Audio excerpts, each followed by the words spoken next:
And పిల్లలు కూరలు తిన్నప్పుడు మనం అన్ని రకాల కూరలను కలిసి కట్ చేసుకొని పెట్టుకోవాలి. ఒక గ్లాస్ బియ్యం పక్కన పెట్టుకోవాలి. అల్లం వెల్లుల్లి కళాయిలో వేసిన తర్వాత అది వేగిన తర్వాత దాంట్లో ఉల్లిపాయలు, పచ్చిమిర్చి పేస్టు, వెజిటబుల్ తరుగులు అన్నీ కలిసి వేసుకోవాలి. వేసుకొని ఒక బియ్యం పోసి 2 నీళ్లు పోసుకొని సిమ్ మీద ఇలా ఉడికించుకోవాలి. మీకు కావాలంటే ఏమన్నా స్పైసెస్ యాడ్ చేసుకోవచ్చు, అక్కర్లేకపోతే ఊరుకోవచ్చు. ఇలా ఫ్రైడ్ రైస్ కింద చేసుకోవచ్చు.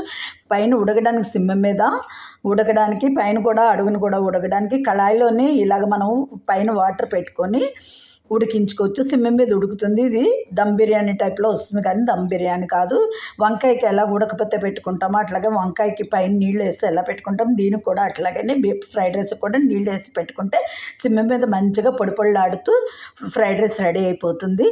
దాంట్లో కావాలంటే మనం కాజు పౌడరు యాడ్ చేసుకోవచ్చు, లేదు మనకి నచ్చిన ఫ్లేవరు మెంతి పౌడర్ యాడ్ చేసుకోవచ్చు. మనకి నచ్చిన పౌడర్తో పలావ్ ఫ్రైడ్ రైస్ ఈజీగా ఇంట్లోనే చేసుకోవచ్చు. ఇది మీరు ఎవరికైనా నచ్చితే లైక్ చేయండి, సబ్స్క్రైబ్ చేయండి. ఈరోజు వచ్చి నేను మటరు గోబీ కాజు పౌడర్తో ఫ్రైడ్ రైస్ చేశానండి. ఇది మీరు ఎవరికైనా నచ్చితే లైక్ చేయండి, సబ్స్క్రైబ్ చేయండి. చూడండి ఎంత బాగా పొడి పొడిలాడుతూ వచ్చిందో. ఒక గ్లాస్కి 2 గ్లాసులు నీళ్ళు పోసుకుంటే చాలు. కూరగాయలు అన్నీ వేసేసుకుంటే సిమ్లో 5 మినిట్స్లో మీకు రైస్ రెడీ అయిపోతుంది.